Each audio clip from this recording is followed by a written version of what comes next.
दुख आते हैं,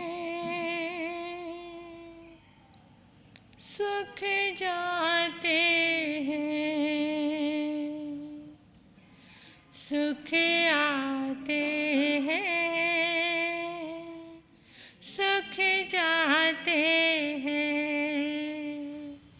दुख आते हैं, दुख जाते हैं। दुख आते हैं, दुख जाते हैं। इन आते जाते सुख दुख में हम मस्त रहते हैं। हम इन आते जाते सुख दुख में हम मस्त रहते हैं। हम मस्त रहते हैं। सुख आते हैं, सुख जाते हैं। दुख आते हैं, दुख जाते हैं। गाते गाते कबीरा कह जाता, गाते गाते कबीरा कह जाता। कोई पैदा हुआ, कोई मर जाता। कोई पैदा हुआ, कोई मर जाता। इस जन्म मरण के खेल में हम मस्त रहते हैं। हम मस्त रहते हैं।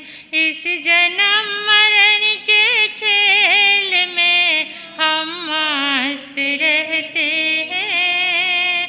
हम मस्त रहते हैं। सुख आते हैं, सुख जाते हैं। दुख आते हैं, दुख जाते हैं। सम्मान मिला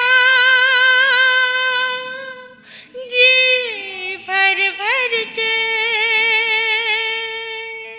अपमान मिला जी भर भर के। सम्मान मिला जी भर भर के, अपमान मिला जी भर भर के। इस मान अपमान के खेल में हम मस्त रहते हैं। हम मस्त रहते हैं।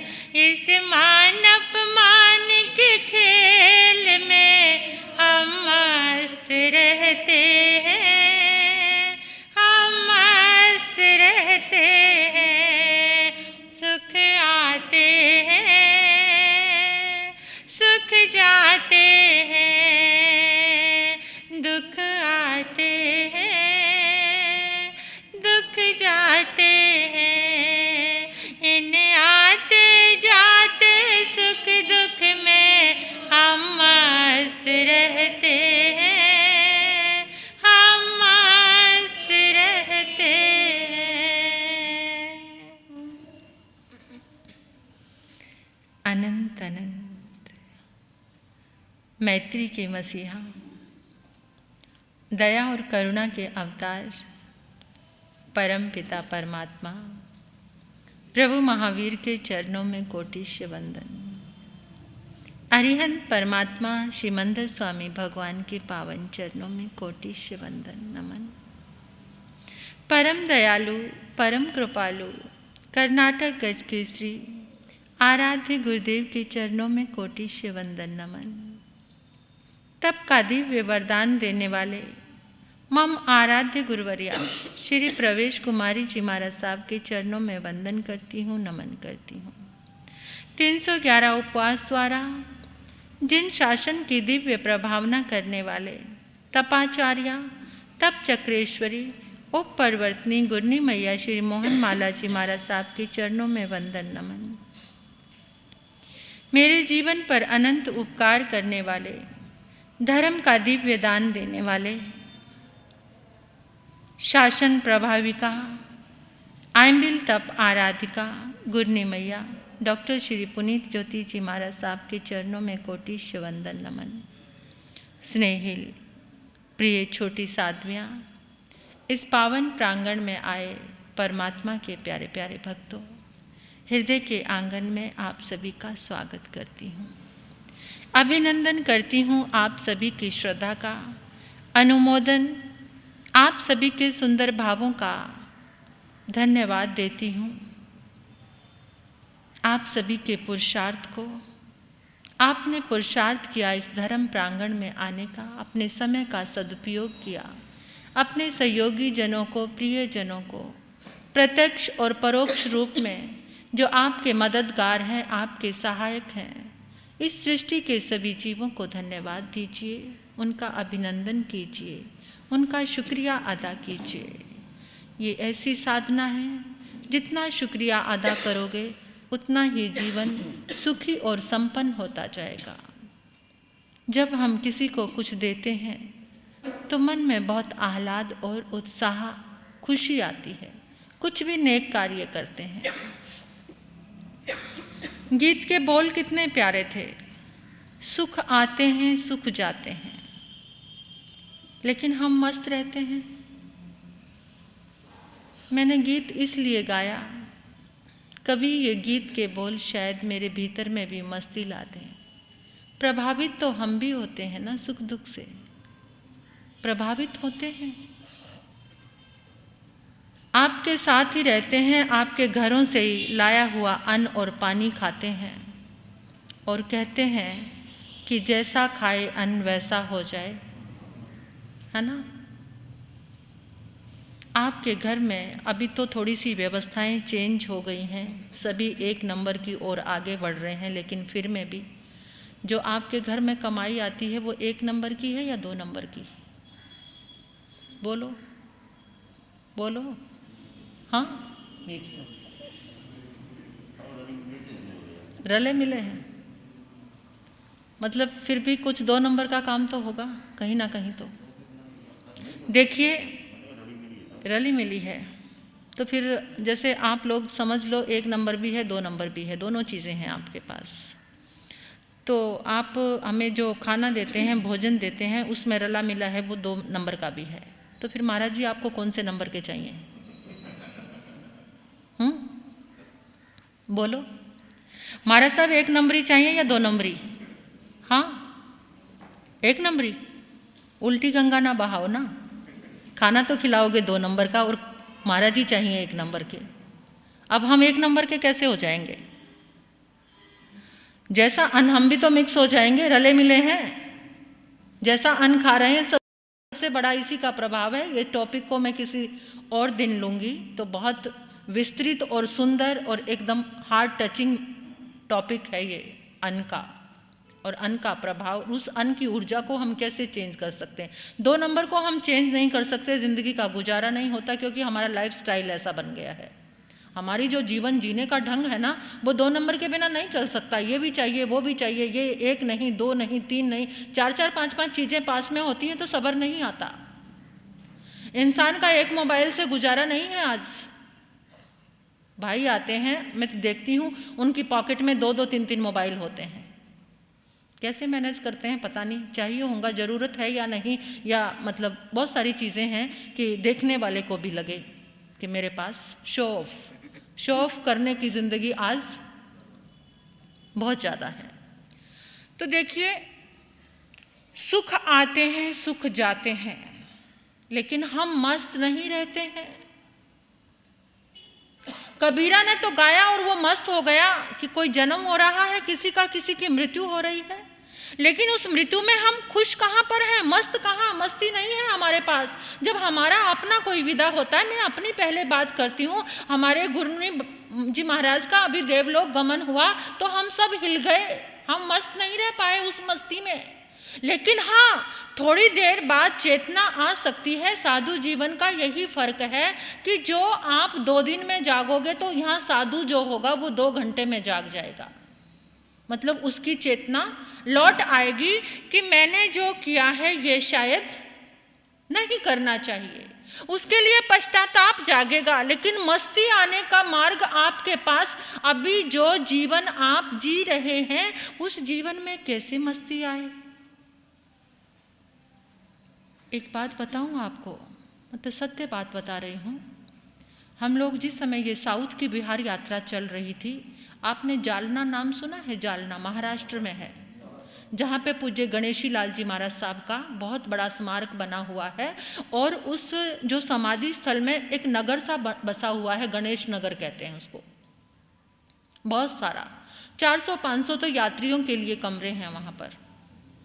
और वहाँ के लोग कैसे हैं, मतलब उनकी पुण्यतिथि पर यानी हर अमावस पर वो बारी ले लेते हैं। भक्त कहाँ के हैं? ज़्यादातर साउथ के हैं, चेन्नई के, बेंगलोर के, सिकंदराबाद आदि, मतलब उधर की साइड के ही उनके भक्त हैं। और भक्त क्या हैं, क्या कमाल की बात है, 50-50 हज़ार लोग होते हैं। और दिन भर में तो आने वाले हर रोज़ के बहुत सारे लोग होते हैं। तो 1 महीने की या पूरी की पूरी 12 की 12 अमावस बुक कर लेते हैं कि अमावस को जितने लोग दर्शनार्थी आएंगे सारा भोजन हमारी तरफ से। बहुत कमाल की व्यवस्था। 3,500 तो गायें हैं वहाँ गौशाला में, बहुत अच्छी व्यवस्था है। तो देखिए वहाँ पर इतनी सारी व्यवस्थाएं, गुरु के प्रति बहुत श्रद्धा है उन लोगों को। वो जिस फूस पे सोया करते थे ना, पहले समय में हम फूस बिछाते थे ना, फूस समझते हो आपकी यहीं की भाषा में बोल रही हूँ, पुराली जो हम बिछाते थे, वो जिस पुराली पे सोते थे ना, वो तिनके लोगों ने संभाल के रखे हुए हैं। अब कोई बीमार होता है, किसी का ऑपरेशन वगैरह कुछ होना होता है, तो वो तिनका पानी में डालते हैं और पी जाते हैं। ये गुरु का स्पर्शित तिनका है। और ये तिनका, वो तिनका कैसा काम करता है, मतलब बिल्कुल दवाई से भी बढ़कर लोग ठीक हो जाते हैं। इतनी श्रद्धा है उनके। तप जब बहुत ज़्यादा था, एक टांग पे खड़े होकर पूरी पूरी रात जाप किया करते थे शांतिनाथ भगवान का। तो मतलब मैं वहाँ की बात बता रही हूँ। और आप जिस लाइफ में आज जी रहे हैं, कैसे थोड़ी सी संतुष्टि आए, कैसे थोड़े से हम ठीक हों, उसके लिए मैं आपको बताने जा रही हूँ। तो वहाँ पर हम लोग पहुँचे, बहुत अच्छा रहा हमारा वो प्रवास। ऐसा था कि 15 दिन चातुर्मास जैसे थे। ऐसी पब्लिक बढ़ती जा रही थी, ऐसे बढ़ती जा रही थी। 500-500, 700-700 लोग प्रवचन में आते थे, मतलब खुले काल में भी। तो उन्होंने हमें बताया कि यहाँ पर गुरुदेव के नाम से गौशाला है और एक ब्लाइंड स्कूल भी चल रहा है। तो मेरा मतलब मन का भाव होता है कि कहीं भी कोई ब्लाइंड स्कूल है, कुछ ऐसे है, मतलब अपंग बच्चों का है, तो वहाँ पर एक बार जाना है और उन बच्चों को भी कुछ बात कहनी है, जो अपने दिल की बात है, कुछ ना कुछ उनको सिखाना है। तो मैं तो सोचकर ये गई थी कि शायद बच्चे बेचारे बहुत परेशान होंगे, दुखी होंगे। लेकिन वहाँ गई तो उन लोगों की, बच्चों की मस्ती देखकर मैं हैरान रह गई। उनके पास आंखें नहीं थी, सब अंधे बच्चे थे। उनके तन पे वस्त्र भी, बेचारे अनाथ थे वो बच्चे, तो उनके कपड़े भी ऐसे ही थे। तो मेरे साथ कुछ लोग गए, बहुत सारा खाने का सामान लेकर गए, बच्चों को चॉकलेट्स, फ्रूट्स वगैरह उन लोगों ने दिए।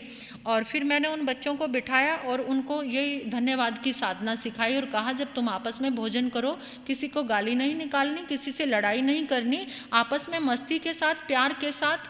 तो फिर उन्होंने अपनी कला दिखाई, पढ़कर दिखाया। क्या वो अच्छी इंग्लिश बोल रहे थे, क्या वो अच्छे से पढ़ रहे थे, क्या वो नृत्य कर रहे थे, डांस इतना सुंदर कर रहे थे वो बच्चे जिनकी आंखें नहीं हैं, और वो इतनी सुंदर गीत गा रहे थे, गाना उनका इतना अच्छा था, एक से एक टैलेंट था उन बच्चों के पास। ऐसे ही एक बार एक स्कूल में और मैं गई, वहाँ पे जो बच्चे थे वो गूंगे और बहरे थे। गूंगे और बहरे बच्चे को समझाना तो बहुत मुश्किल होता है, क्योंकि ना वो बोल सकता है और ना वो सुन सकता है। इंदौर में था ये, वहाँ पर भी बहुत सारे बच्चे थे। तो उन बच्चों के साथ भी मैं गई और उन बच्चों को भी समझाया। मतलब वहाँ पर जो टीचर्स थे वो मेरी बात को एक्सप्लेन कर रहे थे और अपने जो उनके इशारे थे उस तरीके से अपनी लैंग्वेज में उनको समझा रहे थे। लेकिन एक भी बच्चे के माथे पर शिकन नहीं थी, एक भी बच्चा उदास नहीं था, एक भी बच्चा परेशान नहीं था, सारे बच्चे एकदम मस्त थे। वर्ल्ड हेल्थ ऑर्गेनाइजेशन का ये आंकड़े आप निकालो तो आप देखकर हैरान रह जाएंगे। इस दुनिया में लाखों बच्चे, लाखों लोग ऐसे हैं जिनको आंखें नहीं मिली, लाखों लोग ऐसे हैं जिनको हाथ पांव नहीं मिले, लाखों लोग ऐसे हैं जिनको कान नहीं मिले, लाखों लोग ऐसे हैं जिनको पूरी तरह से जिनकी मानसिकता विकसित नहीं है, लाखों लोग ऐसे हैं जिनको समय पे दवाई नहीं मिलती और वो मर जाते हैं बिना दवाई के, बिना इलाज के। लाखों लोग ऐसे आंकड़े कहते हैं ये। और लाखों लोग ऐसे हैं जिनको 2 समय की रोटी नहीं मिलती, और लाखों लोग ऐसे हैं जिनके सिर पे छत नहीं है। इन सबको सोचकर सुनकर आप अपने जीवन का आकलन कीजिए, आपके पास क्या है। उन लाखों लोगों के बीच में एक आप ऐसे हैं जिनको क्या मिली है? आंखें, आंखें मिली हैं। उन लाखों लोगों के बीच में आप ऐसे हैं जिनको कान मिले हैं, हाथ मिले हैं, पांव मिले हैं, छत मिली है, स्वस्थ शरीर मिला है आपको। छोटी मोटी बीमारी तो इस युग के अनुसार आती ही रहती है। और उन लाखों लोगों के बीच में आप ही ऐसे वीआईपी हैं कि आपको थोड़ा सा काम करने के बाद भरपूर भोजन, लाइफस्टाइल ऐसा, परमात्मा प्रभु महावीर की वाणी में कहूंगी, 5 इंद्रियां स्वस्थ ये मन, 5 इंद्रियां स्वस्थ ये मन, ये किसको मिला? और वीपर से मिला आपको धर्म। चत्तारी पर मंगाने दुल्लानिये जंतुनो, मानो सतंग सुई सदा संजममिये वीरियम। आपको ये दुर्लभ मनुष्य जीवन के साथ 5 इंद्रियां मिली हैं, और फिर भी हम क्या रहते हैं? चेहरा हमारा लटका हुआ है, छोटी सी परेशानी से परेशान हो जाते हैं, छोटी सी किसी ने बात कह दी उससे दुखी हो जाते हैं, घर में इतने मनमुटाव पाल लेते हैं, एक दूसरे से बोलचाल बंद कर देते हैं। इस छोटी सी जिंदगी में जो भरपूर आपको मिला है उसका आनंद, उसकी मस्ती, हर परिस्थिति में खुश रहने की कला सीखो। यही ये गीत कह रहा था कि सुख आते हैं जिस समय तुम्हारे जीवन में कोई परिस्थिति आए, उन लोगों को याद करो। आचार्य सम्राट पूज्य श्री आत्माराम जी महाराज साहब कहा करते थे कि जो गृहस्थ सुखी रहने चाहता है, जो गृहस्थ को सुखी रहना चाहिए, और सुखी रहने के लिए उसको क्या करना चाहिए? उसको अपने से नीचे व्यक्ति को देखना चाहिए। किसको याद करना चाहिए? मुझे तो इतना अच्छा मकान मिला है, उसको देखो झोपड़ी भी। मेरे यहाँ तो कार है, उसके यहाँ तो स्कूटर भी नहीं है। अगर सुखी रहना है तो किसको देखो? आचार्य आत्माराम जी महाराज साहब कोई साधारण व्यक्तित्व नहीं था। उनके एक एक शब्द में सुखी रहने की ऐसे सूत्र मिलते हैं। और संतों के लिए कहा था कि साधक को अगर सुखी रहना है तो अपने से ऊंचे साधक को देखे, अपने से ऊंचे साधक को देखकर प्रेरणा ले कि इनके जीवन से मुझे कुछ सीखना है, मुझे भी ऐसी प्रेरणा लेनी है, और मुझे भी इसी तरीके का बनना है, मुझे भी ऐसी ऊंची साधना करनी है, मुझे भी ऐसे ऊंचा जप तप करना है, ऊंचा संयम पालना है। मेरे भीतर में भी ये प्यास होनी चाहिए कि मुझे अति शीघ्र इस संसार के अपने भवों के भ्रमण का नाश करके आगे मोक्ष की ओर यात्रा संपन्न करनी है। कितनी सुंदर बात है। जिस समय आपके पास विपरीत परिस्थिति आती है, उन लोगों को याद करो जिनको कुछ भी नहीं मिला। तुम्हारे पास कान है, सुनने की शक्ति, कितनी गजब की बात है। एक एक इंद्री कितनी महत्वपूर्ण है, ये आंखें कितनी महत्वपूर्ण है। और ऊपर से हमें जिन शासन मिला, जैन कुल में हमारा जन्म हुआ, जिन वाणी मिली, जिन धर्म मिला, साधु संतों का समागम मिला, उसमें भी क्या करते हैं दिन भर? जिस समय सत्संग में आते हो, संत समागम में आते हो, जाप करने के लिए बैठते हो, तो 1 घंटा भी कितना भारी लगता है। बार बार कितनी बार घड़ी देखेंगे। और किसी दोस्तों के बीच में किसी की आलोचना चल रही हो, वहाँ तरह तरह की आलोचना के, बुराई के प्रसंग आ रहे हों, तो वहाँ पर फिर घड़ी पे नजर जाती है? नहीं जाती ना। और पता है आपको, ये बुराई एक रोमिंग की तरह है। जो बुराई है, रोमिंग लगती है ना। आजकल तो रोमिंग बंद हो गई है ना आजकल तो, लेकिन पहले क्या लगती थी? रोमिंग लगती थी। जो जिस समय रोमिंग लगती थी तो उस समय क्या होता था? कॉल आई तब भी चार्ज, और सुनी तब भी और की तब भी। यानी दोनों चीजों में बुराई भी ऐसी है, तुमने बुराई की तो भी चार्ज, और नहीं बुराई सुनी, बुराई सुनी तो भी चार्ज, और की तब भी रोमिंग की तरह।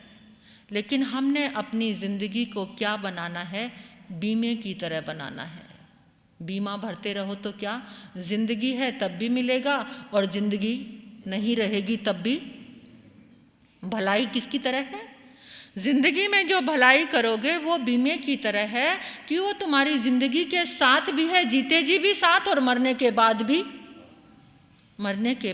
मिलेगी। तो प्रीमियम भरते जाओ, अच्छे कर्मों का बोनस तुम्हें मिलता ही रहेगा। अगर तुम प्रीमियम भरते जाते हो तो अच्छे कर्म बोनस मिलता है ना आपको। तो ये कौन सा प्रीमियम भरना है हमें? अच्छाई का, अच्छे कर्मों का, भलाई का प्रीमियम तुम भरते जाओगे तो अच्छे कर्मों का बोनस तुम्हें मिलता ही रहेगा। एक व्यक्ति अपने युवा बच्चे को लेकर ट्रेन में चढ़ा। जवान था उसका बेटा। ट्रेन में चढ़ा तो ट्रेन में चढ़ते ही जाकर वो बच्चा बहुत खुश हो गया और एकदम हंसकर जोर से कहने लगा, पापा ट्रेन इतनी अच्छी होती है। फिर वो आ जाकर अपनी सीट पर बैठ गए।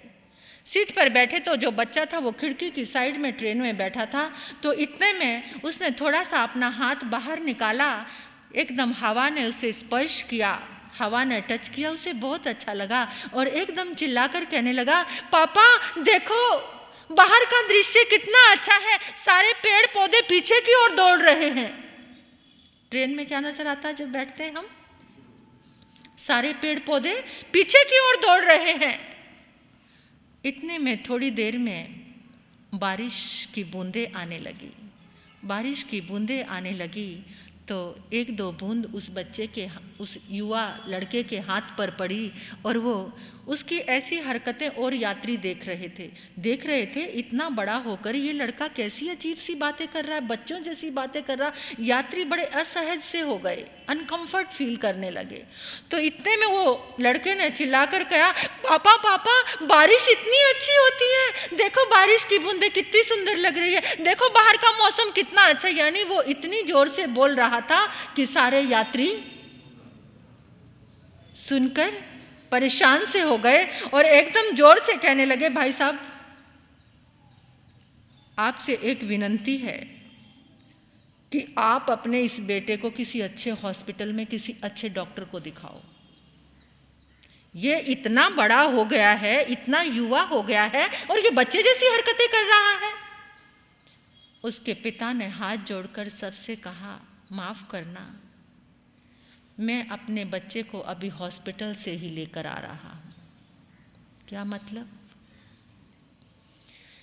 इसकी जन्म से आंखें नहीं थी, इसको आंखें मिली हैं, किसी ने आंखें डोनेट की। आज पहली बार इसने दुनिया को देखा है, आज पहली बार इसने नेचर को देखा है, आज पहली बार इसने बारिश की बूंदों को देखा है, आज पहली बार इसने पेड़ पौधों को देखा है। इसलिए ये अपनी खुशी को छिपाकर रख नहीं पा रहा। ये अबनॉर्मल नहीं है, ये असहज बच्चा नहीं है, इसने पहली बार देखा है। सब के सब दंग रह गए, स्तब्ध रह गए और देखकर हैरान रह गए। जिस चीज़ का हमें मूल्य नहीं होता, जिसके व्यक्ति के पास जो चीज़ नहीं होती ना, उसको उसका मूल्य पता होता है। आप इस दुनिया में वीआईपी बनकर आए हैं, वीआईपी बनकर आए हैं। जिसके पास आंखें हैं, नाक है, कान है, हाथ है, पाँव है, जो काम कर सकते हो, देख सकते हो, बोल सकते हो, सुन सकते हो, आप वीआईपी हैं, वीआईपी पर्सन। आज से दुखी होना छोड़ देना, आज से परेशान होना छोड़ देना, आज से अपने भीतर में सोचना कि जो मुझे मिला है वो मेरे अच्छे कर्मों का फल है।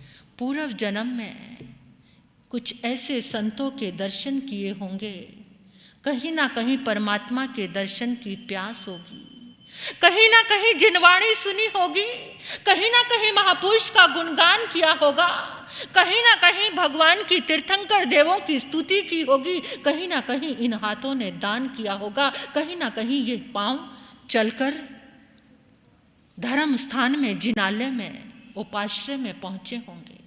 तभी तो आज, और फिर भी परेशान। दुख आते हैं, दुख जाते हैं। जो दुख आया है वो चला जाएगा। उस समय ये महसूस करना कि मैं वीआईपी पर्सन हूँ, और सबसे बड़ा सौभाग्य, सबसे बड़ा मेरे जीवन की महत्वता क्या है कि मुझे धर्म मिला है। क्या मिला है? ये हर किसी को नहीं मिलता। एक व्यक्ति को देखो जो सुबह उठकर हिंसा कर रहा है, और आप सुबह उठकर सामायिक कर रहे हो।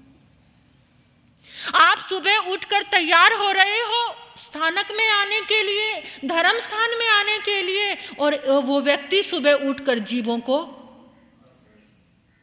क्या मनुष्य तो वो भी है, और मनुष्य आप भी हो। कितना अंतर है, कितना अंतर। आप वीआईपी हुए कि नहीं? आज से अपने आप को क्या क्या समझना है? बोलो। आज तक तो वीआईपी लोगों को देखते देखते, उनकी तरफ जाते जाते आप क्या हैं? हाँ, वीआईपी, वीआईपी हैं आप। और वीवीआईपी, वेरी वेरी गुड, बिल्कुल ठीक कहा हमारे श्रावक जी ने। VVIP, very very important person हैं आप, क्योंकि इंपॉर्टेंट चीज़ें मिली हैं आपको। ये चीज़ें मुश्किल से मिलती हैं, और इन चीज़ों को लेकर भी आप नाराज रहते हैं, किसी से दुखी रहते हैं, परेशान रहते हैं। थोड़ी सी परिस्थिति आती है, उसमें विचलित हो जाते हैं। थोड़ी सी परिस्थिति आपके जीवन को गिरा देती है, आपको डिप्रेस कर देती है, आपको स्ट्रेस में ला देती है। नहीं, ये तो आएगी और चली जाएगी। बस आज से आपको किसी की भी बुराई नहीं करनी, अपने आप को क्या नहीं करना, रोमिंग नहीं लगने देनी, रोमिंग नहीं लगने देनी अपने को। जैसे बाहर से रोमिंग ख़त्म हो गई है ना, तो आज ज़िंदगी में भी रोमिंग ख़त्म कर दो, और ये रोमिंग तभी ख़त्म होगी, देख लीजिए आप, कि जब हम किसी की भलाई करेंगे, जब हमारी नज़रों में, देखो आपके पास जो चीज़ होती है वही आपके मुंह से, जिभा से, आँखों में अगर प्यार होगा तो दुनिया में प्यार नज़र आएगा। अगर आँखों में, अगर भीतर में नफ़रत होगी तो सारी दुनिया में क्या नज़र आएगी? सब कोई अच्छा।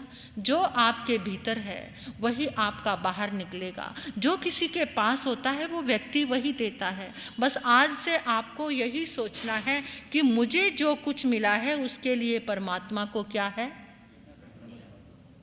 धन्यवाद है, बहुत बड़ा धन्यवाद है। कितने अच्छे से हम देख सकते हैं, कितने अच्छे से हम सुन सकते हैं, कितने अच्छे से हम चल फिर सकते हैं, कितने अच्छे से हम अपने काम कर सकते हैं। जो चीज़ अपने पास नहीं है उसकी कीमत नहीं है आपको, उसकी कीमत समझो। उसकी कीमत समझोगे तो सारे झगड़े खत्म हो जाएंगे, सबसे नाराज होना हम बंद कर देंगे। बस यही ध्यान देना है और जीवन में सुखी रहना है। बस अपने से नीचे को देखना शुरू कर दो, तुम सुखी हो जाओगे, संतुष्ट हो जाओगे, तुम्हारे पास सेटिस्फेक्शन आ जाएगी। ये अपने हाथ की बातें हैं सारी, ये सारी। और ये बातें कहाँ मिलती हैं? आकर गुरु दरबार में मिलती हैं, गुरु चरणों में आकर मिलती हैं। कुछ ना कुछ तो यहाँ टच होता होगा ना, जब हम बोलते हैं, कुछ कहते हैं, क्योंकि मुझे बोलते बोलते मुझे भी टच होता है, मुझे भी फीलिंग होती है, मेरे मन में भी आता है, और मैं तो इस बात को सहज स्वीकार करती हूँ।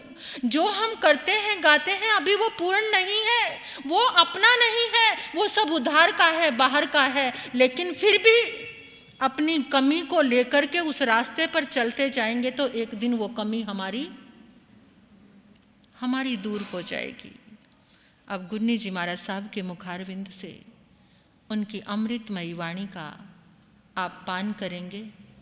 तपस्या से रत, तपस्या से जड़ी हुई वाणी, तपस्या से जड़े हीरे मोती निकलेंगे उनके मुख से। कितने आइम्बिल हो गए आज? एक वीक 8 आइम्बिल हो गए, 8 ना, आज 8वां आइम्बिल है। तो ऐसे आइम्बिल तप के साथ आपको जिनवाणी का पान कराएंगे। इसी के साथ ओम ओम शांति।